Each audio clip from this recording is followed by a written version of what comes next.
ए अव्वल का हुक्मा आखिर होशी जाहिर करशी साफ सबन को अंतर माहे बाहिर अंतर माहे बाहिर सच्चिदानंद पार ब्रह्म की जय। कृष्ण कन्हैया लाल की जय। राश्यम जी। सनंदा दो जख की नेक कहो दो जख की जलसी जो कुफराना ये जो शब्द रसल के अंदर दिल में आना अंदर दिल में आना नेक कहूँ दो जख की सच्चिदानंद पार ब्रह्म की जय। परमादरणीय सुंदर शाह जी, हम इस समय में उपस्थित हो चुके हैं और सनंद ग्रंथ है और प्रकरण 26 है। प्रकरण 26 में हेडिंग हमने सुना दो सनंद दो जग की। दो जग अर्थात नरक। तो नरक के विषय में कुछ कहूं, ऐसी हकी स्वरूप महामती प्राणनाथ जी जैसे दिल्ली पहुंचे और मुसलमानों का जो धर्म का एक प्रचार, उनको धर्म फैलाने का जो एक ढंग को देखते हुए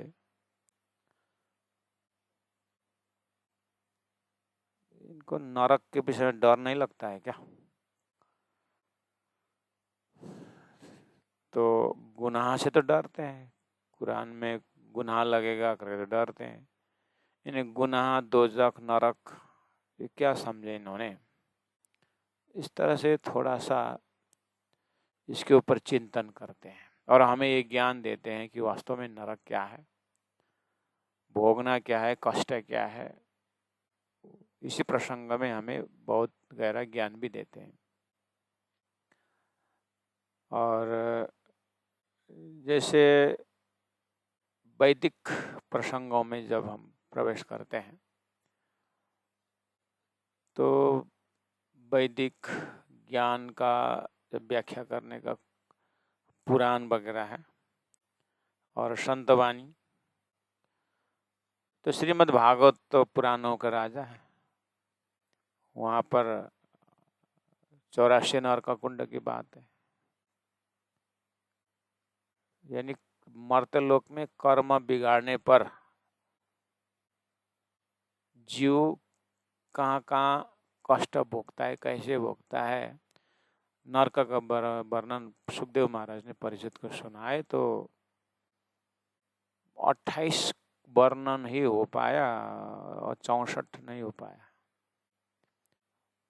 तो परिषद डर गए, हो गया, मुझे वो वर्णन सुनना नहीं है। कांप उठा परिचित।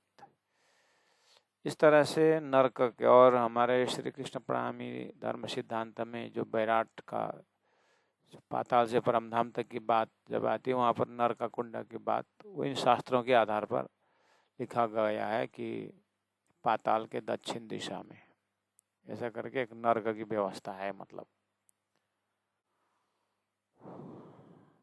ऐसे कुरान में भी दो जक नाम से है। तो प्रणनाथ जी सनंद ग्रंथ चल रहा है, सनंद ग्रंथ उतर रहा है और कुरान का सार आ रहा है। तो इसी प्रसंग में दो जक के विषय में, नरक के विषय में कहूँ करके प्रणनाथ जी ने शब्द उठाया। और 21वीं शताब्दी में नरक की व्याख्या लोग धीरे धीरे अब समझते जा रहे हैं। कर्म फल भोगने के विषय में आता है।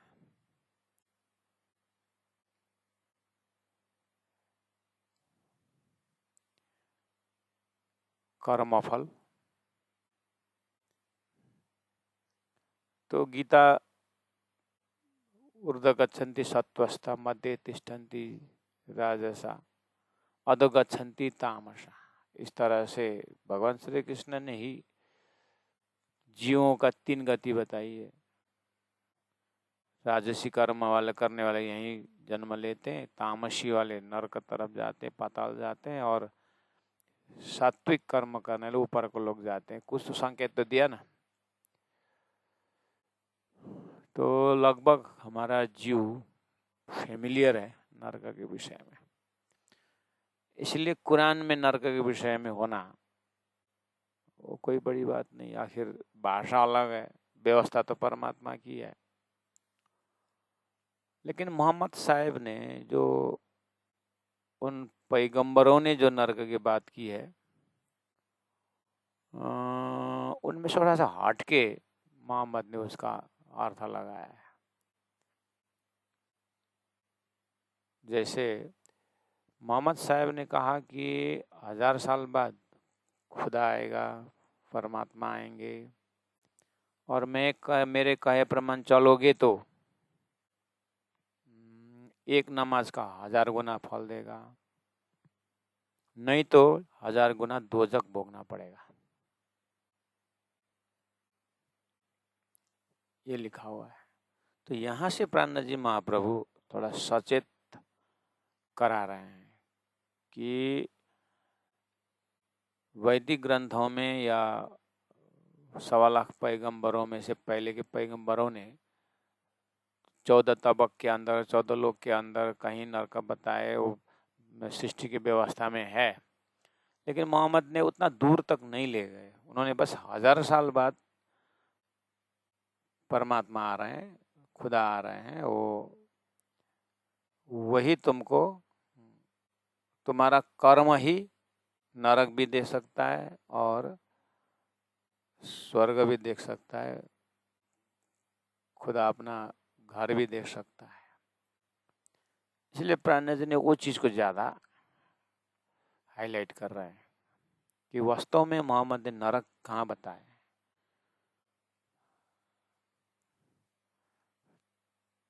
तो इसीलिए नेक कहूँ दोजक की, थोड़ा सा मैं दोजक के विषय में कहता हूँ।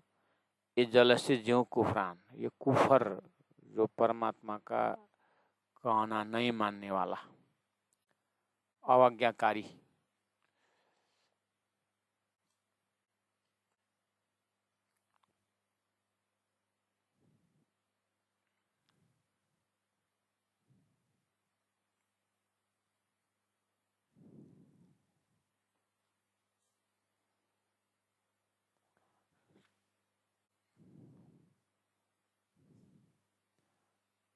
तो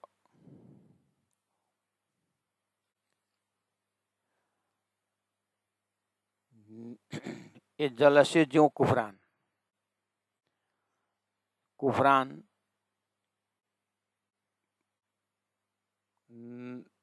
कुफर लोग, कुफर कर्म करने वाला, बुरा कर्म करने वाला जो जलसी है, वो नरक, दोजक।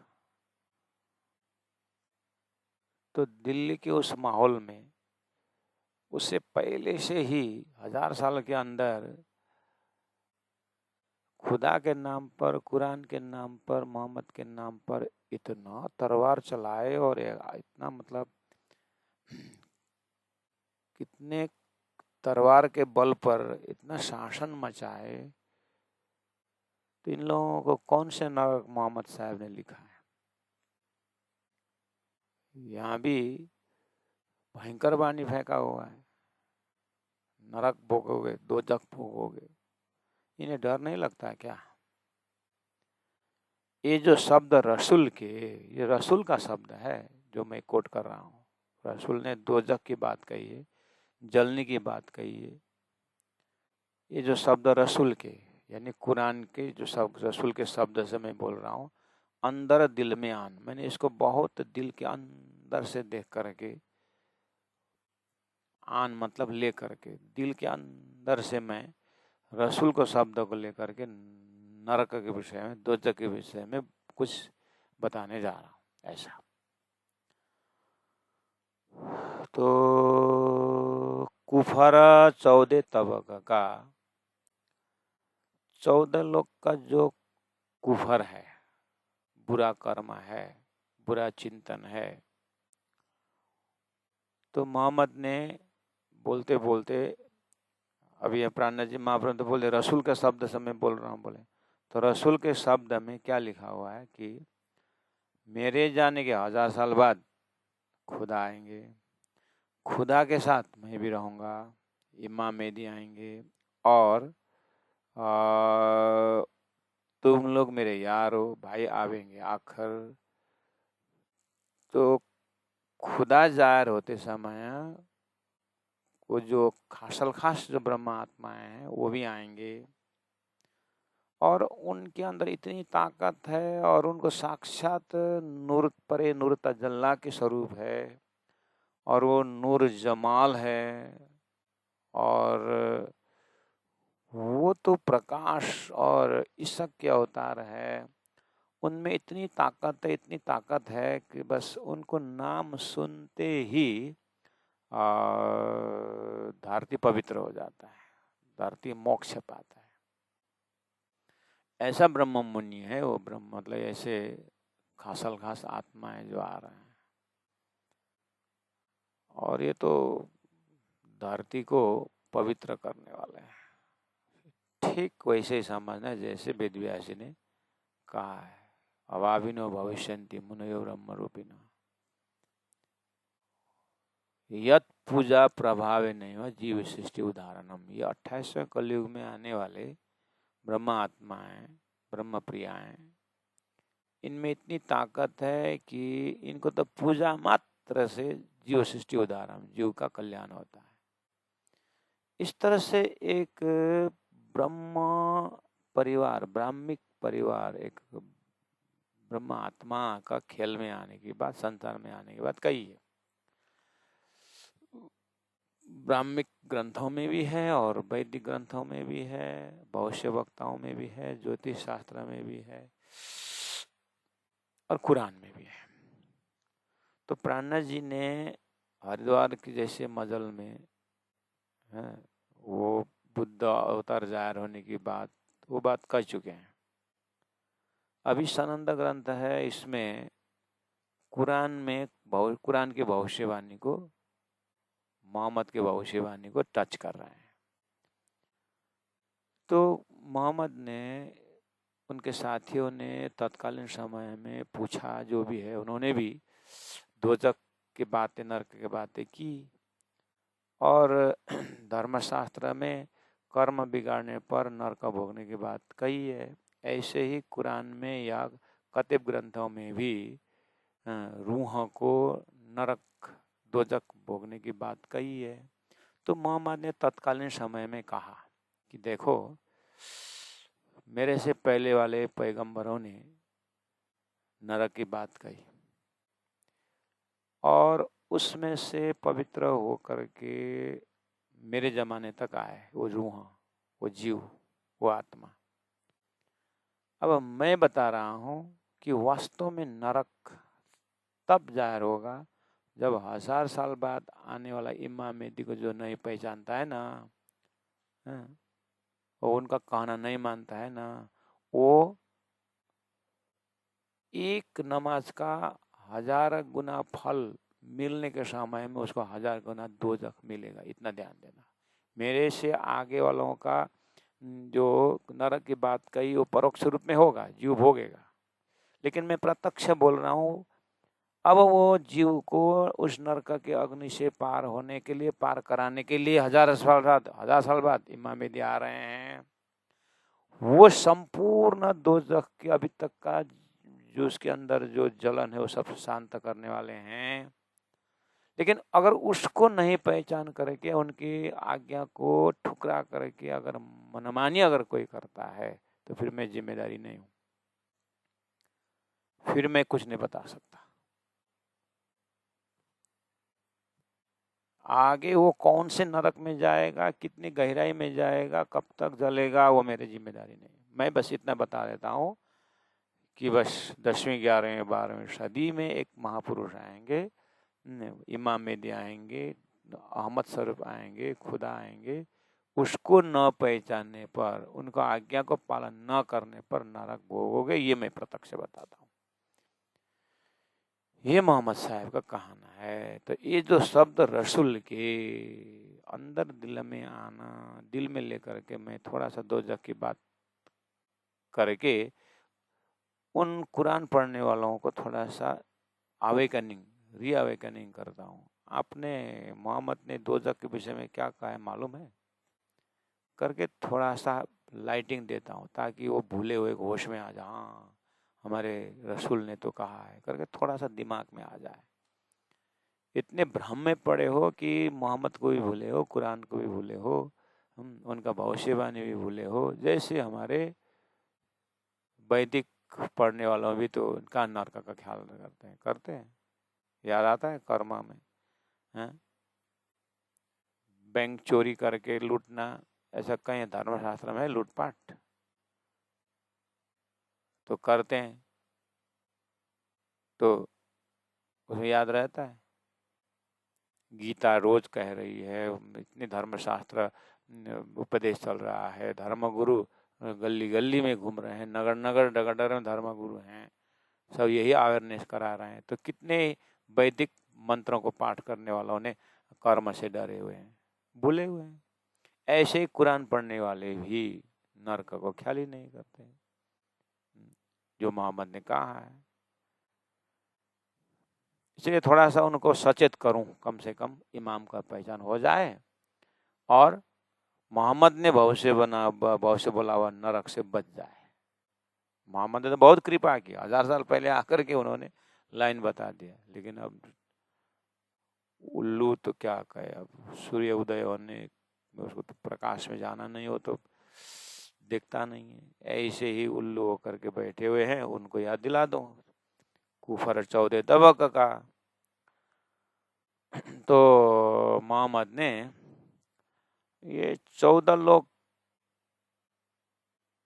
के प्रत्येक प्राणी जो है ना, मोहम्मद के एक चिंतन से कह रहा है, सब धर्म के नाम पर अधर्म ही कर रहा है 14 लोग। इसलिए कुफर 14 तबक का, 14 लोग में जितने भी शैतानीपन है, कुफरपना है, अब ये कैसे पार होंगे? तो मोहम्मद ने कहा, अब ये पार होने का एक ही उपाय है। पार होने का एक ही उपाय है, परमात्मा दयालु है, कृपालु, से पार करने के लिए परमात्मा आ रहा है।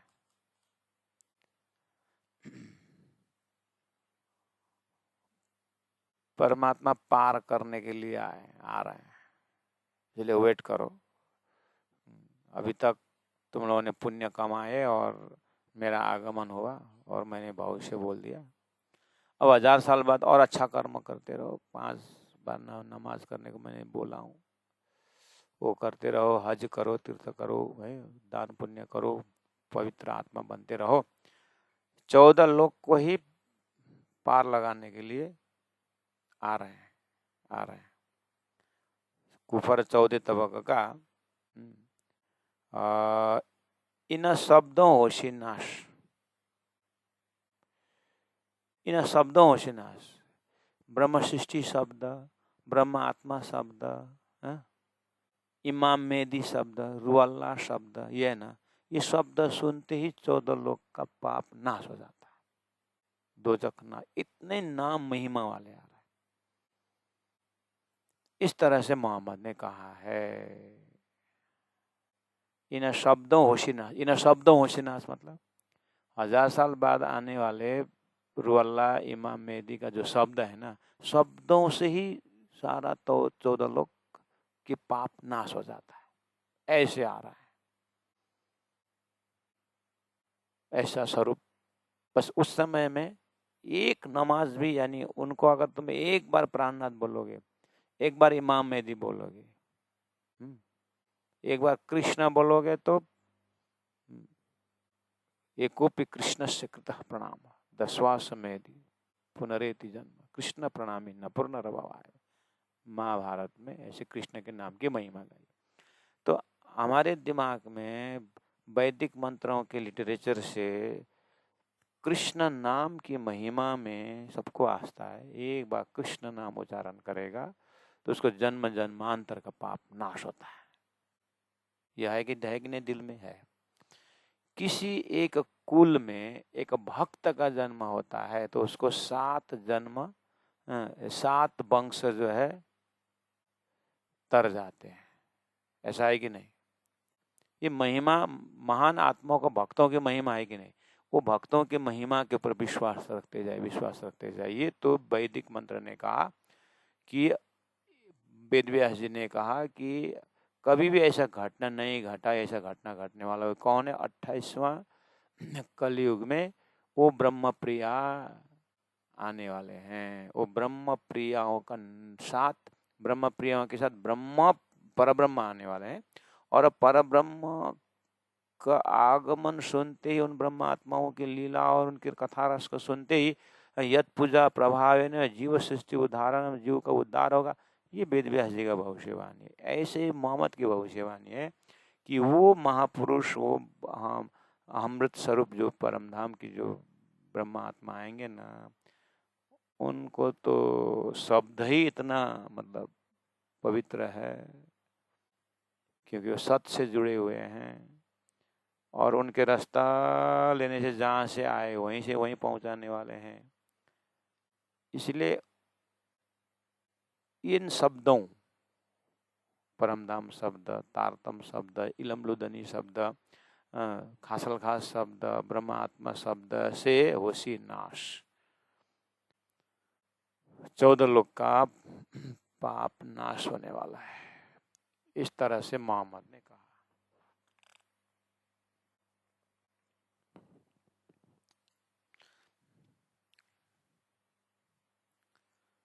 अब 2 नंबर चौपाई का 3rd लिटी में देखिए, पर कहा कहूँ तिन अगुओं, परंतु ये आगेवानों को क्या कहूँ,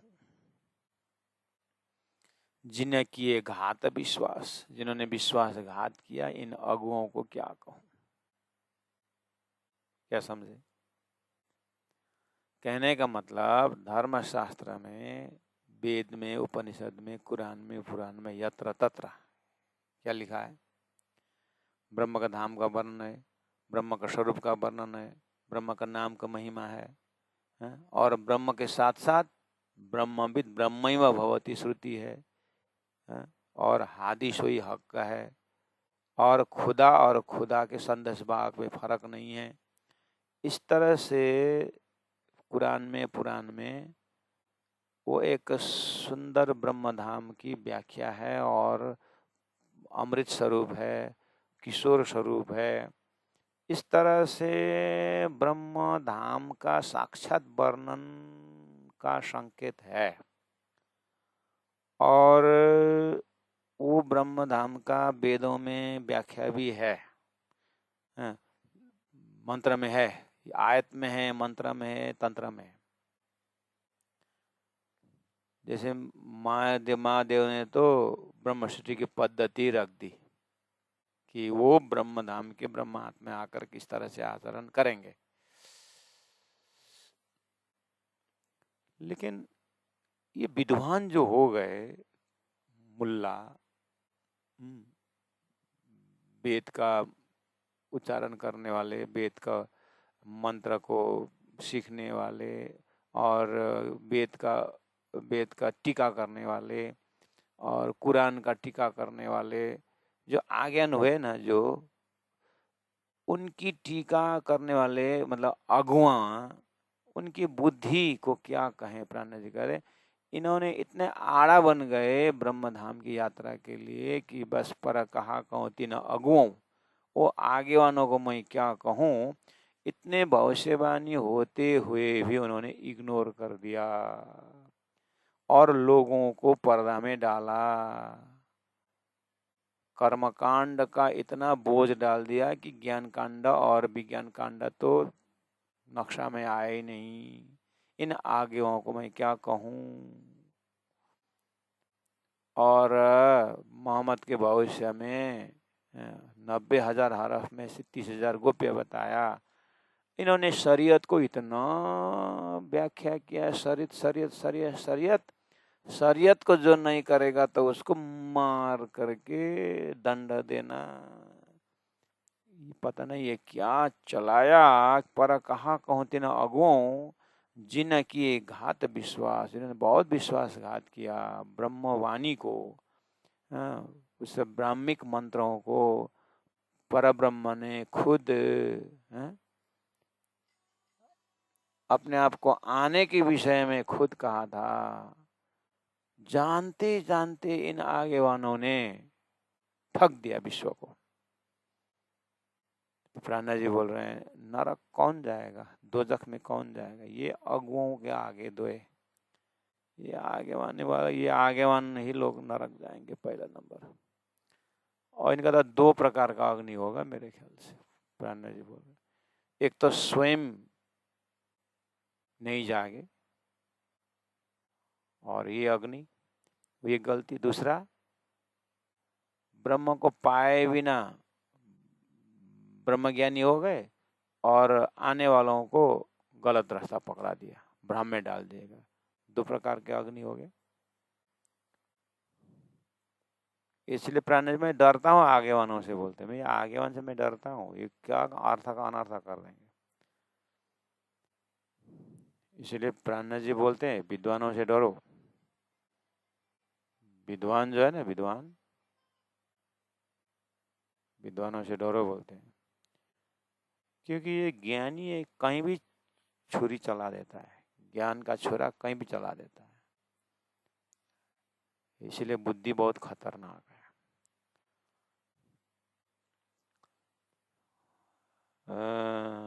कुफर 14 तबक का इन शब्दों होशी नाश। ध्यान से सुंदर, ये जो प्रसंग है ना, प्राण जी महावर के हृदय बहुत मनन करने के बाद चौपाई उतर रही है। इसलिए इन शब्दों दोषी नाश में पूरा मोहम्मद साहब का भविष्यवाणी का शब्द और वेदों का भविष्यवाणी का शब्द, जिन जिन शब्दों में परमधाम शब्द हो, भविष्यवाणी का वो जो तिथि मिति हो, 28वां द्वापर जैसे, 10वीं 11वीं 12वीं सदी जैसे, परमात्मा किसो स्वरूप होना, उनके नाम के महिमा होना, ये सब शब्दों होता है। इन शब्दों, जैसे ब्रह्मात्मा शब्द हो, ईशक शब्द हो, प्रेम संवाद शब्द हो, ये शब्द उसको मिला करके ही वेदव्यास जी ने यत पूजा प्रभावे नहीं, इनकी पूजा से जीव सृष्टि की उद्धार बोला हुआ है। तो इनकी पूजा किन की पूजा? ये ब्रह्म सृष्टि की पूजा। ब्रह्म सृष्टि नाम ही ऐसा है कि हद से बेहद में पहुंचा देता है। ब्रह्म आत्मा शब्द ही ऐसा है कि उसको खोजी करते जाएंगे। जैसे अबलीला हम जार करें जो सुख संज्ञा शब्द ही ऐसा है जिनके विषय में जाति स्वप्न का ब्रह्मांड नाश होता है। ब्रह्म सृष्टि लीजिए हारे संज्ञा, ये अपना जीवन सखी मेरी जो है मूलवतन ब्रह्म सृष्टि। तो ब्रह्म सृष्टि शब्द, ब्रह्म सृष्टि कौन है करके प्रश्न आ जाता है। ब्रह्म सृष्टि ब्रह्म आत्माओं की सुरता खेल में आते ही उनको उस सुरता को ब्रह्म सृष्टि कहा जाता है। ऐसे शब्द आते हैं। कहने का मतलब तारतम का शब्द होशी नाश, इन शब्दों होशी नाश क्या? कुफर 14 तबक का, 14 लोक का जो कुफरपन है, शैतानीपन है, वो इन तारतम के शब्द, इलम लुदनी के शब्द सुनते ही नाश हो जाएगा। इतना ताकतदार 10वीं 11वीं 12वीं सदी में आ रहे हैं। ठीक है, तो प्राण जी बोल रहे हैं कि हे मुसलमानों, तुम कुरान को अच्छी तरह से पढ़ रहे हो, कुरान के भविष्यवाणी को मान रहे हो, तो अगर इतने महिमावान शब्द मोहम्मद साहब के भविष्यवाणी, इसको छोड़ करके अब तुम दोजख से पार हो पाओगे कि दोजख बढ़ेगा? इसीलिए पर कहा कहो तीन अगुओं जिन्हें किए घात विश्वास, जिन्होंने वो शब्दों का सही अर्थ न लेकर के बस कर्मकांड, उसे ज्ञान का मंजल को, विज्ञान का मंजल को भी कर्मकांड के ढांचा में डाल करके उन्होंने बस 14 लोग का ही भक्ति कराई, 14 लोग का ही बात की, उससे पार निकलने को तो उन्होंने बात ही नहीं छोड़ी। जबकि शब्द था लेकिन अर्थ ऐसा कर दिया कि बस अब अगुवाओं ने ऐसा किया, क्या किया जाए। नहीं तो मोहम्मद ने बोला था 1000 साल पहले, चौपाई नंबर 3, कुफर सारा काड़सी। कौन? इमाम मेहदी आ रहे हैं। इमाम मेहदी का ज्ञान ऐसा रहेगा कि हमारा अंतर्मा है बाहर सभी प्रकार का कुफरपना जो है ना, शैतानीपन को ना, अहंकार को ना नाश कर देंगे, सारा काड़ से निकाल देंगे। एक पलक में धोए, एक पलक में ही, एक सेकंड में ही सारा धो धा के साफ कर देंगे, ऐसा आने वाले हैं करके मोहम्मद ने भाव से बोला था। कुफर सारा काड़सी एक पलक में धोए। कौन? वो 10वीं 11वीं सदी में आने वाले, तुम लोग मेरे यार हो, भाई आवेंगे आखिर, वो मार्फत लेके आएंगे। वो 28वां कलयुग के आने वाले ब्रह्म मुनि, ब्रह्म आत्माएं, वो सारा विश्व का पाप को, भ्रम को नष्ट कर देंगे और अखंड मुक्ति देंगे, एक पलक में धोए। खारे जल पछाड़सी, जन्म मरण का जो खारा जल उसको पछाड़सी छोड़वा देंगे, जन्म मरण से मुक्ति देंगे। ऐसा था।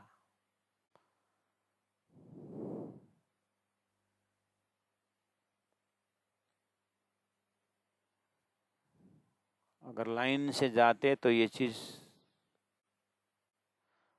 तारतम मिलता उनको, और तारतम से सिद्धाक्षरत की भक्ति होती, और सपना का संसार पाप हो पुण्य हो सब दिल से हट जाता, तो अखंड मुक्ति तो डेफिनेट था।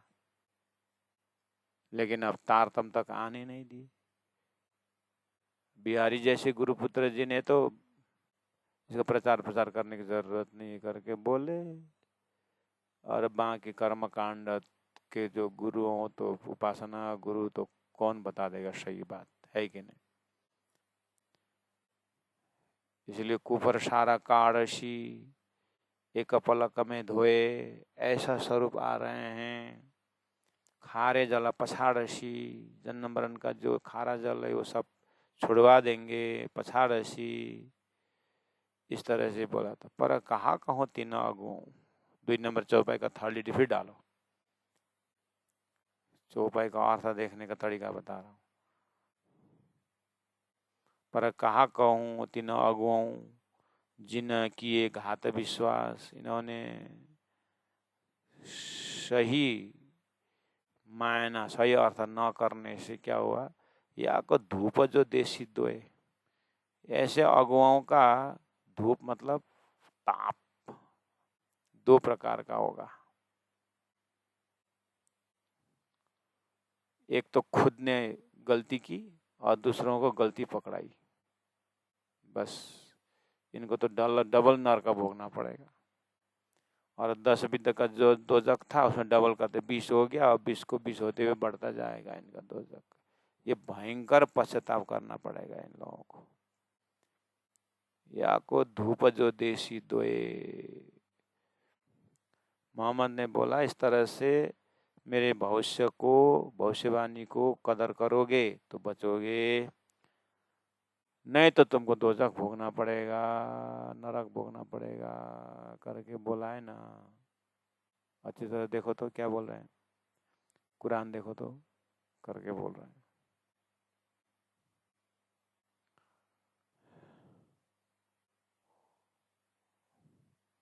सुंदर साथ जी 60 70 80 वर्ष के बुजुर्ग लोग हमारे घर में अभिभावक होते हैं, तो अपने जीवन के अनुभव से 15-20 साल के बच्चों का उम्र के चाल ढाल, इनके व्यवहार को देखते हुए कभी कभी बोलते हैं ना, ये लड़का ये जीवन में बहुत दुख उठाएगा करके भविष्यवाणी बोलते, याद है आपको? और हम भी बोलते हैं तेरा इस आदत से तुम बहुत दुख पाओगे। देखो तो अनुभव बोल सकता है नहीं सकता। तो छोटे छोटे बातों में अनुभव बोलता है, उसको पंचम वेद बोलते हैं। जैसे हाथ बांध के जो लड़का, किसी का हाथ खुलता ही नहीं, 5-10 साल की उम्र में हाथ बांध के चलता है। ये क्या हाथ बांध के चलता है इस उम्र में? थोड़ा फटाफट चल। और याद रखना, हाथ बांध के जितना स्पीड चलने को कहोगे ना, स्पीड होता है स्पीड अपना वॉकिंग में, जितना हाथ खोल के जितना होता है। तो यहीं पर अनुभव बोलते हैं। क्या चलते समय मॉर्निंग वॉक निकल हाथ बांध के निकलते हैं, बोलते हैं हाथ बांधना अच्छा नहीं, इसका मतलब अनुभव बोल रहा है। और कोई जेब में हाथ डाल के नहीं देता। जब हम छोटे थे तो दीदी लोग लॉजिक देते थे, तुम जेब में हाथ बांध के मत चल, जेब में हाथ डाल के मत चल, जेब से हाथ निकाल करके बोलते थे। ऐसा क्यों? कहीं अगर फिसल गए, गिर गए, तो जेब से हाथ निकाल करके जो पकड़ने का जगह पकड़ते पकड़ते पैर टूट सकता है। हाथ खुला हो, ओपन हो, तो फिसल भी गए तो किसी को पकड़ने में जल्दी पकड़ पूरी तरह गिरने। ये बहुत लॉजिक है इसमें। तो ये लड़का खाली जेब में हाथ डाल के चलता है, कहीं गिरेगा ना, ये टूटेगा इसका हाथ पैर, बोलते हैं। इसका मतलब इस लौकिक व्यवहार से हम अनुभव से दूरदर्शिता देख रहे हैं। मोहम्मद साहब की तो बुद्धि राजी का जोश ने बोला हुआ है। तो मोहम्मद साहब क्लियर बता रहे हैं कि राजी महाराज क्लियर देखते हैं, या मोहम्मद साहब के अंदर रूहानी शक्ति देख रही है कि 1000 साल बाद जब ब्रह्म स्वरूप आएंगे और उनको न पहचाने का ये नरक भोगेगा, 10 भी तक 2 तक भोगेगा। ये भविष्यवाणी है। आप 100 साल के हिसाब में अनुभव कर सक रहे हैं कि जो अनुभव कर रहे हैं कि 50-60 साल के अनुभव से लोग 15 साल 20 साल के लड़कों को, बच्चों को गाइड करते हैं, कि अनुभव बताते हैं। इसीलिए तो रामायण से ज्ञान मिल रहा है, महाभारत से ज्ञान मिल रहा है। 1000 साल 5000 साल पहले के ज्ञान से हम कितने ज्ञानी हो रहे हैं। तो उतनी उतनी बुद्धि तो हम भी तो जगा सकते हैं अपने को अनुभव से, नहीं हो? इस ताकत को बढ़ाइए।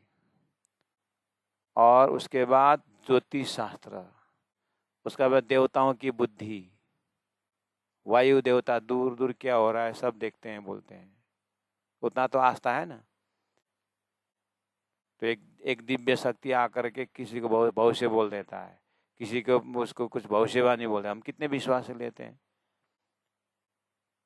और प्रत्यक्ष मिला भी देते हैं। विश्वास है कि नहीं? तो उसी जगह में पैगंबर आकर के खुदा का संदेश वाहक, अब आस्था बढ़ गया। देखिए ऐसे करते करते वैदिक मंत्रों में कही बात तो एकदम यूनिवर्सल ट्रूथ हो गया। आप ये उतना तो हृदय में है ना, बस। तो परब्रह्म परमात्मा सृष्टि के विषय में क्लियर बता देंगे। समझ में आई बात? तो मोहम्मद साहब क्लियर देख रहे हैं कि परमात्मा आएंगे और मुक्ति देने के लिए तैयार, लेकिन ये इनका कर्म को देख करके देंगे। कर्म बिगाड़ लिया तो इनको 2 तक भोगना ही है। मोहम्मद ने क्लियर बता दिया। उसी तरह वेद व्यास जी ने, सुखदेव ने गीता में सब कुछ परमात्मा ने देख करके बता दिया, जीवों की गतिविधि।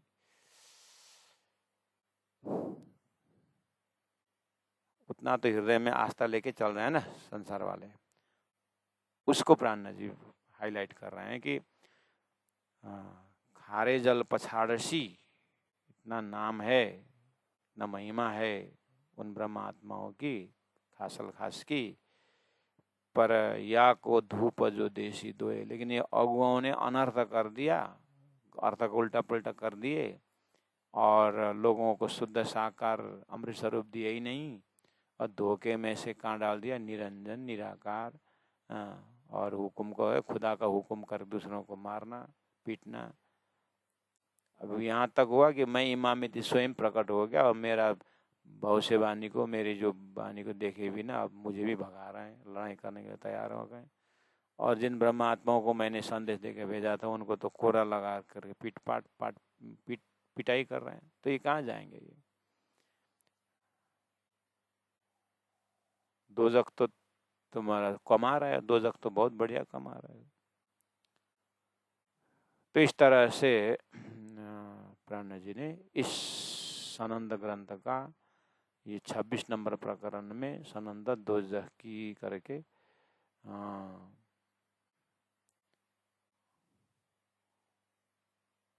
या ही दोजख अग्नि जले,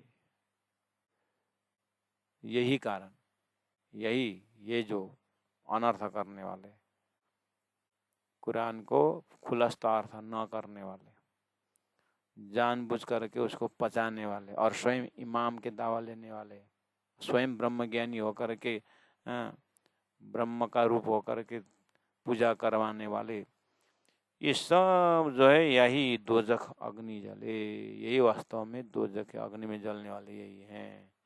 और जले दूनी के दम, उसके बाद अब यह अग्नि फैलता फैलता फैलता जाएगा ज्ञान का। उसके बाद दुनी को भी वो भाग लगेगा। कैसे? ऐसा, कुरान तो सबके पास था, वेद सबके पास था, गीता सबके घर घर में था, और वह कर्म कॉन्सेप्ट तो सबको बताया ही था, है ना। और खुद परमात्मा ने सबके लिए कॉमन सेंस दे के ही भेजा था। खुद मेहनत क्यों नहीं किया? खुद जागरूक होकर के क्यों नहीं बुद्धि लगाई? कॉमन सेंस तो परमात्मा ने खुद को भी दे दिया था। ये अर्थ ठीक है कि नहीं, ये ठीक बता रहे कि नहीं बता रहे, तुम भी तो जागना चाहिए था। बिल्ली बांधने का परंपरा जैसे तो अंधा धुंधा होकर क्यों लगे? जैसे दुनिया को भी कुछ भाग भोगना पड़ेगा, क्योंकि वैदिक हो चाहे कुरान हो, मोहम्मद ने तो अनाउंस तो सबके लिए कर दिया था ना 1000 साल पहले। और तुम क्यों ये गलत मुल्ला के भरोसे में, उनकी टीका के भरोसे रहे? तुम स्वयं भी तो ओरिजिनल देख सकते थे, स्वयं भी तो समय पकड़ सकते थे।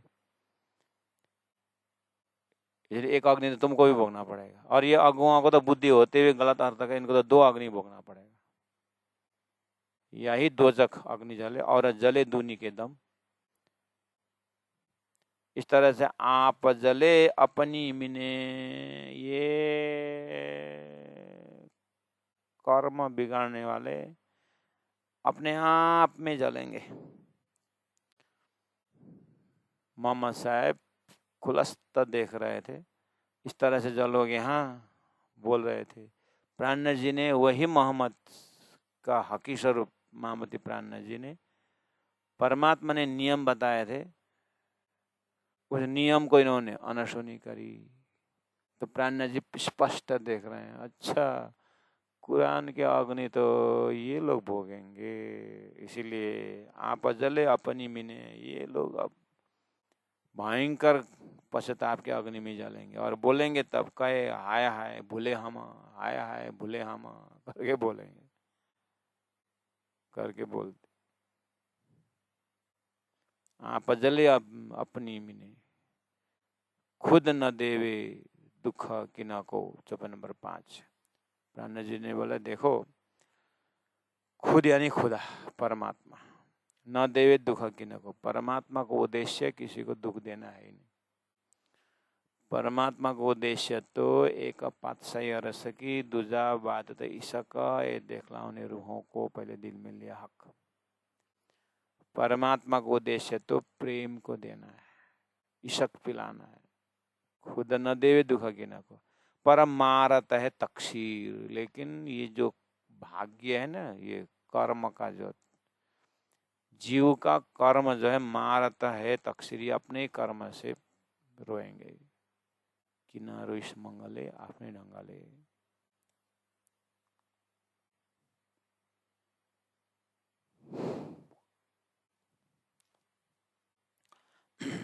इसलिए परमात्मा श्री प्राण जी महाप्रभु ने खुदा परमात्मा का सारा प्रोग्राम को तारतम्य सैटेलाइट से देखा। परमात्मा ने सृष्टि बनाई अच्छे कारण के लिए, गुरु ब्रह्मा गुरु विष्णु गुरुदेव महेश्वर होकर के आए अच्छे कार्य के लिए, वेद शास्त्र प्रत्यक्ष सामने में रख दिए अच्छे उद्देश्य के लिए। स्वयं पैगंबर बन के आए और मस्जिद बना करके मुनारे में बैठा कर चिल्ला चिल्ला के बोले ला इल्ला इल्लल्लाह मोहम्मद रसूलुल्लाह, और मेरे जाने का 1000 साल बाद खुदा आएगा पहचानना उस समय मेरे के चिल्ला चिल्ला के बोले। अब इतना करने पर भी उल्लू, इसलिए खुद न देवे दुख की न को, परमात्मा किसी को दुख नहीं देते, पर मारत है तकसीर, इनके फूटा भाग्य ही कर्म भोगाएगा, नरक भोगाएगा। इसलिए पटक पटक सिर पीटे, अंतिम में बहुत पछताना पड़ेगा इनको। रोशी राने राय फकीर, ये संसार में सब रोएंगे जब तक प्राणनाथ जी को, तारतम बानी को और ये इलम लुदनी को अगर नहीं पहचाने तब तक सृष्टि में रोशी रोएंगे। राना भी रोएगा, राजा भी रोएगा, फकीर भी रोएगा। फकीर घर छोड़ के गए तो क्या हुआ, घर छोड़ करके घर को पहचान लिए कि दुखदाई है, घर को छोड़ दिया फकीर हो गया। फकीर किसको बोलते हैं? जिन्होंने संसार को फूंक दिया वही फकीर है। फूंक तो दिया लेकिन पकड़ा क्या? जब तक प्राणनाथ जी को नहीं पहचानेगा, तो जब तक तारतम को नहीं पहचानेगा, जब तक मोहम्मद के भविष्यवाणी के ऊपर नहीं विश्वास रखेगा, तो उनको इमाम मेहदी मिलेंगे नहीं, और इमाम मेहदी मिलेंगे नहीं तो इलम लुदनी मिलेंगे नहीं, और इलम लुदनी बना नूर पर नूर तक जला जाहिर होंगे नहीं, सृष्टि का महाकारण समझेंगे नहीं, तो रोएंगे फकीर भी।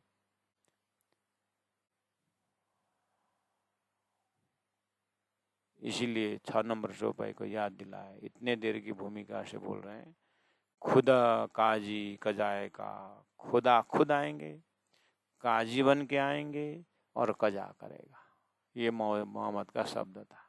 रसूल किया थी शोर, रसूल ने बार बार शोर मचा करके कहा कि खुदा काजी बन के आएगा, अभी तक का कर्म का कजा फल देगा। सो शोर याद जो आवही, हाय हाय झाले बड़े त्यों जोर।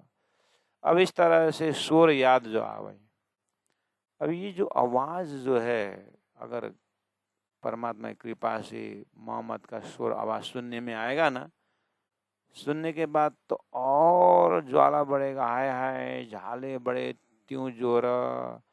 अभी जो मैंने कहा नहीं सुने, कम से कम अभी भी सुनते तो माफी का दरवाजा खुला था।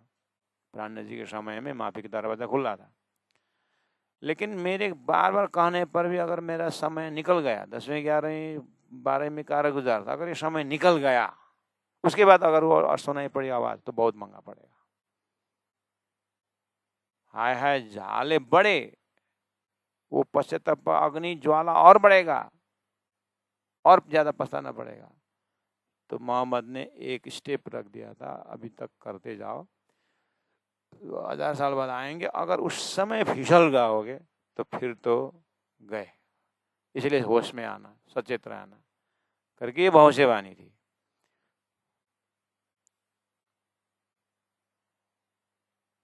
इसलिए अब इस जागने का समय है करके प्राणनाथ जी का समय बहुत ही महत्वपूर्ण समय, जागने का समय था। वहां से प्राणनाथ जी बोल रहे हैं। तो प्यारे सुंदर साथ जी, सनंद ग्रंथ में आपको बार बार वितर्क में आता है, दिल्ली के मजल में, हरिद्वार दिल्ली, दिल्ली हरिद्वार, इस मजल में और 16 महीना तक प्राणनाथ जी दिल में जो मेहनत करते हैं दिल्ली में, उसके बाद पन्ना तक जा कर के जो बार बार इन प्रसंगों के ऊपर प्राणनाथ जी शब्द प्रहार करते हैं, उसका ये डिक्शनरी है सनंद ग्रंथ। सिर में लेकर के चिल्लाए गए, यही जवाब, यही बताने के लिए कि खुदा ने मोहम्मद को जो भविष्यवाणी बोला था, मोहम्मद ने जो भविष्यवाणी बोल करके इमाम मेरी जाहिर होने की बात की थी, वो इमाम जाहिर हो गए हैं। तुम लोग ये अधर्म हिंदुओं के, गैर मुसलमान के ऊपर हावी हो रहे हो, ये गलत कर रहे हो, इमाम जाहिर हो गए हैं, नरक भोगने का समय हो गया, अगर नहीं पहचानो नरक भोगोगे। इस तरह से प्राणनाथ जी कुरान का आध्यात्मिक अर्थ से प्रहार कर रहे हैं। तो मैं कभी कभी विद्वानों से आग्रह करना चाहता हूँ, तारतम्य बानी में सनंद ग्रंथ और कुरान का प्रसंग है करके विद्वान से आग्रह है कि दुखी मत होना। यहाँ प्रसंग देखिए, इलम परंपरा प्राणनाथ जी हृदय क्या बोल रहा है। ये कुलजम स्वरूप है, टोटल ज्ञान इकट्ठा है। वेद का हामी सामी दोनों परंपरा से यहाँ समझाया गया है। इसलिए प्राणनाथ जी कुरान के शब्दावली से इमाम मेहदी यानी परब्रह्म परमात्मा जाहिर होने के बाद उनके शब्दों में समझा करके सबको जो है परब्रह्म परमात्मा की ओर संकेत कर रहे हैं। जो चीज कलश का ज्ञान, सानंद का ज्ञान कलश में सूरत तक आते आते साकारवादी निराकारवादियों को प्राणनाथ जी ने समझा करके शुद्ध साकार सिद्धांत की बात कर चुके हैं। अब जो है इस कलश वेदों का मार्फती, वेदों का विज्ञान दर्जा का ज्ञान दे चुके हैं।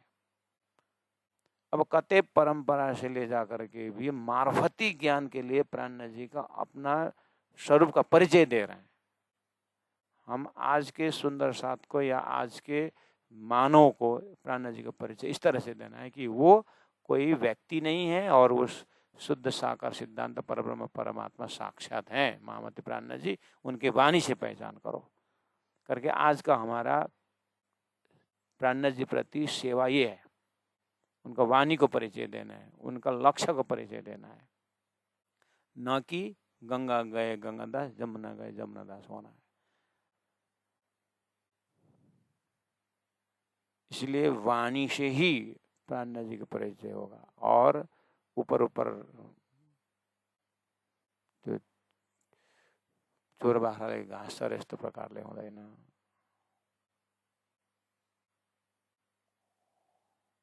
खुद काजी कजाएका रसुले किया अति शोर, सो शोर याद जो आवहीं। हाय हाय झालें बड़े त्यों जोर, हाय हाय झालें बड़े त्यों जोर। बोलो श्री प्राणनाथ प्यारे की जय, सदगुरु महाराज की जय।